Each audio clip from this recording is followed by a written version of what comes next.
ហើយក៏សូមគោរពជូនពរដល់ភ្ញៀវដែលអញ្ជើញចូលរួមមកទីនេះសូមឲ្យទទួលបានភាពជោគជ័យគ្រប់ពេលវេលានៃការប្រឹងប្រែងអាជីវកម្មផ្ទាល់ខ្លួនសូមទេវតាតាមថែរក្សាគ្រប់ពេលវេលាសូមអរគុណគឺខាងក្រុមហ៊ុនយើងក៏បានគិតគូរដែរអំពីចាវិស័យសប្បុរសធម៌ធ្វើឲ្យរួមចំណែកក្នុងសង្គមជាតិកម្ពុជាយើងចូលរួមជួយជាពិសេសគឺបងប្អូនកុមារក្រីក្រកុមារកំព្រាទាំងអស់ចាហើយក៏សូមជូនពរនៅសុខភាពល្អនិងធ្វើដំណើរត្រឡប់ទៅគេអឋានវិញប្រកបដោយសុវត្ថិភាពនិងសុខសប្បាយចាអរគុណច្រើន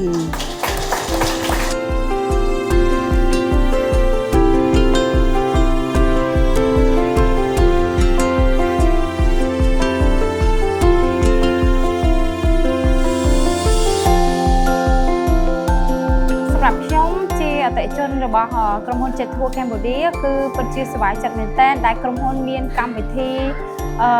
ចែករំលែកដីស្រឡាញ់សប្បុរសធម៌ទៅដល់មណ្ឌលកុមារកំព្រាចា៎គឺពិតជាសប្បាយចិត្តនិងរីករាយខ្លាំងបំផុតដែលបានចូលរួមជាមួយក្រុមហ៊ុន Jet Tour Cambodia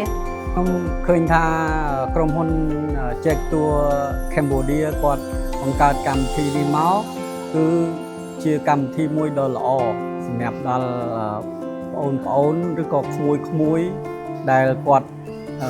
ជាកុមារកំព្រា